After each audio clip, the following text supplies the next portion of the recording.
I can no longer sit back and allow communist infiltration, communist indoctrination, communist subversion, and the international communist conspiracy to sap and impurify all of our precious bodily fluids. Under the Third Reich, Joseph Goebbels advanced a theory that media should be uniform in principle, but polyform in nuances. In this manner, the illusion of plurality and openness could be maintained, when in fact, the same basic message was being broadcast from all frequencies. Parteigenossen! Eine gute Regierung ohne Propaganda kann ebenso wenig bestehen wie eine gute Propaganda ohne eine gute Regierung. In the United States, dissident voices would be tolerated, but at the same time marginalized by what became known as the mainstream media. During the 1950s, Soviets themselves marveled at the uniformity of American public opinion. After Stalin's death in the 50s, there was a thaw and a détente in relationships between the Soviet Union and the United States. And during that time,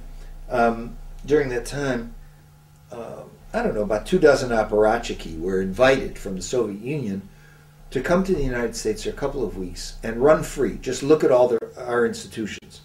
The Senate, just go to debates in the Senate, Supreme Court, high schools, anywhere they want to go, newspapers, see what our institutions are like. And at the end of that, they got them all together.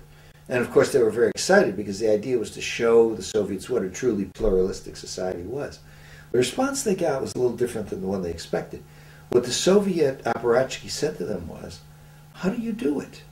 How have you created such a degree of conformity that everybody repeats the same thing over and over again? Well, you know, the Americans weren't too happy, the American politicians weren't too happy with this answer. But it's largely the truth. There isn't very much of a spectrum of opinion. And so what you have is people believing that the Democrat and Republican parties, for example, are fundamentally different. Whereas the truth is, to quote Gore Vidal, what you've got is one political party with two right wings. I mean, these are differences in style, not differences in substance. But Americans get very excited about these minor differences. What's going on then is this brainwashing. Well, certainly corporate media today is very similar to, in terms of presenting stories that support the government, like Pravda was under the Soviet Union. The difference is that the people in Russia, they knew that Pravda was an organ of the state. And in the United States, we still think it's a free press. And essentially, the corporate media is in the entertainment business, so most of content is just kind of keeping us updates on personalities or movie stars or scary events, some terrible crime somewhere that gets broadcast all over the country. Very little analysis in terms of working people or what the powerful are doing, what kind of decisions they're making. The same way in the Soviet Union. I mean, the Pravda wasn't exposing the Communist Party or corruption inside of it. They just weren't able to do that. And in the U.S., you might get somebody, a single person identified, but you don't look at it systematically or the problems that are addressed in terms of class structure or race or gender problems in a major way.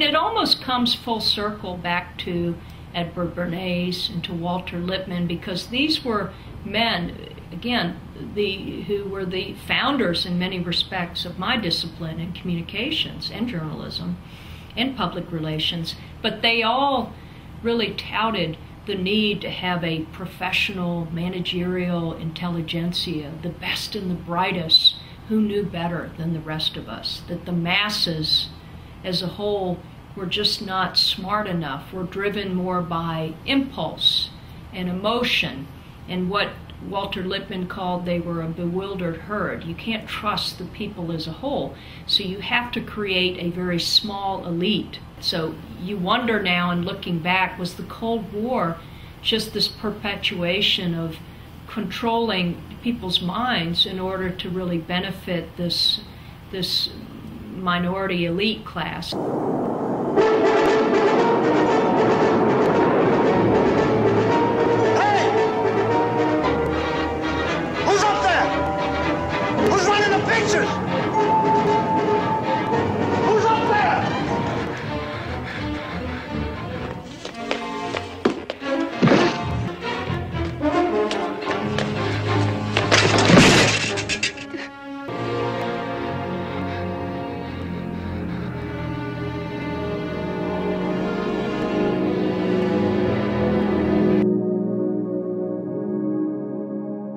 To help us understand why the message conveyed through American media in the post-war era was so remarkably uniform, it is useful to examine exactly who was controlling the message.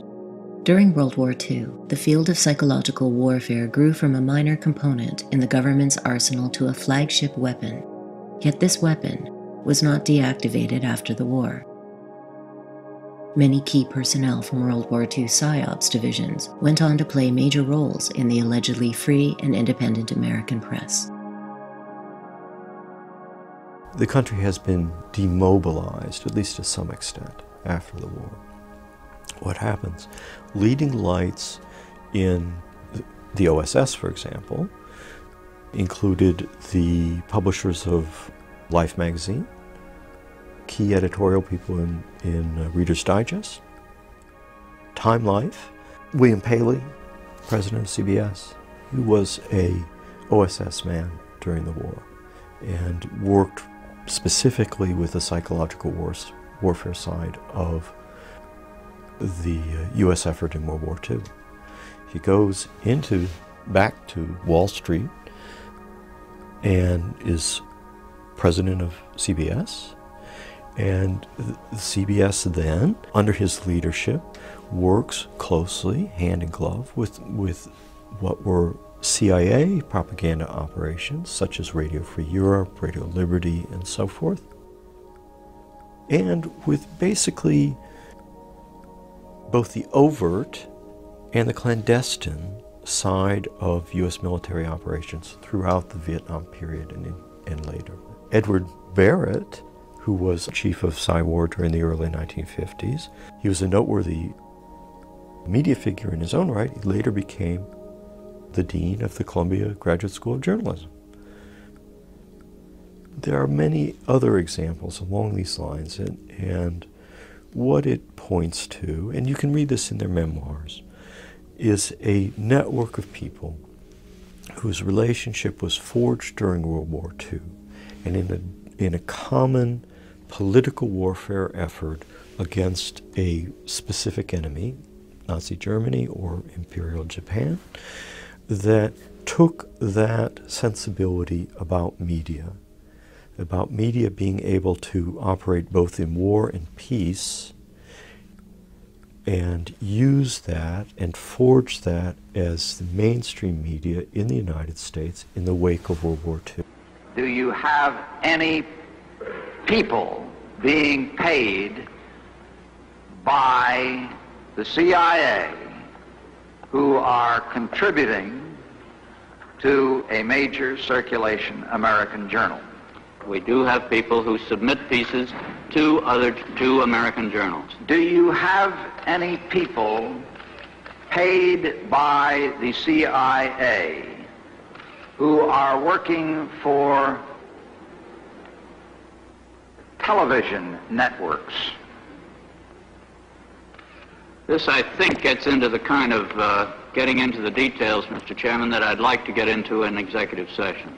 Do you have any people being paid by the CIA who are contributing to the national news services, AP and UPI? Well, again, I think we're getting into the kind of detail, Mr. Chairman, that I'd prefer to handle in executive session. One of the most important figures in the new media empire was Henry Luce, the founder of Time magazine. An early supporter of fascism and a member of the elite secret society Skull and Bones, Luce had written in 1941 of an American century in which the United States had the right to exert upon the world the full impact of our influence for such purposes as we see fit and by such means as we see fit. Foreign big business was weakened during the war, and today American big business is the strongest. And they have a dream: to dominate the world. They call their dream the American century. The American century means the century of big business instead of the century of the common people. After the fall of the Soviet Union, Luce's theory would be rebranded as the Project for a New American Century. The latter document laid out a program for full-spectrum dominance of the U.S. military across the entire planet. Following in Luce's footsteps was C.D. Jackson, who had served as Deputy Chief at the Psychological Warfare Division at Supreme Headquarters Allied Expeditionary Force. After the war, Jackson became Managing Director of Time Life International. According to journalist Carl Bernstein of Watergate fame, Jackson was Henry Luce's personal emissary to the CIA. Jackson would play a significant role in what became known as Operation Mockingbird, a blatantly unconstitutional program by the new intelligence agency to buy influence at major media outlets. Media assets were created at ABC, NBC, CBS, Associated Press, Reuters, Hearst Newspapers, Scripps Howard, and virtually every other major news organization. We had been contacted by the CIA. As a matter of fact, by the time I became the head of the whole News and Public Affairs operation in 1954, ships had been established.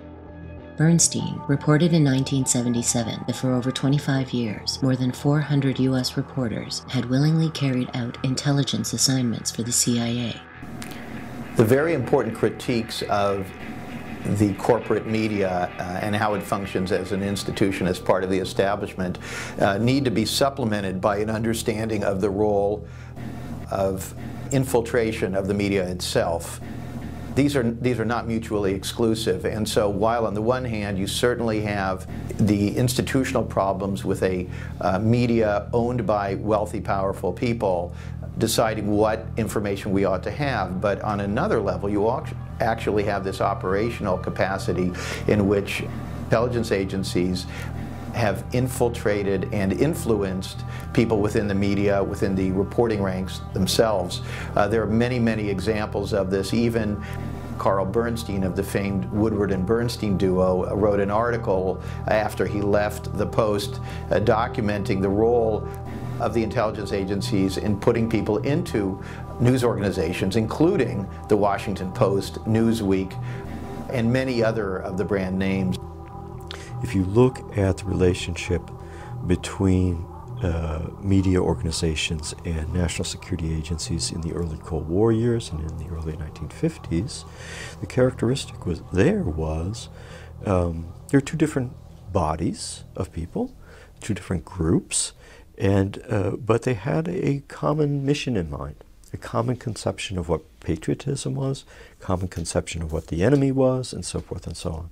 And so it was really rather simple for CIA agents to go to their old buddies and say, look, the country needs you, and here's what we need you to do. Or alternately, if one of their buddies in the media was getting too out of line as to the discussion of, well, what should U.S. policy about Yugoslavia be, or other Cold War era controversies of that sort, to have a meeting with them and sit down and say, look, we think you're out of line, and you're doing this bad thing because you're raising this and this question, and we think that you should not do that. So there was that type of social pressure and cooperation.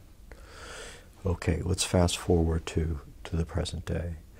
That same type of relationship does still exist. What happened here was a PSYOPs campaign, an incredible government propaganda campaign whereby Donald Rumsfeld and Tory Clark, the head of public relations for the Pentagon, designed a program to recruit 7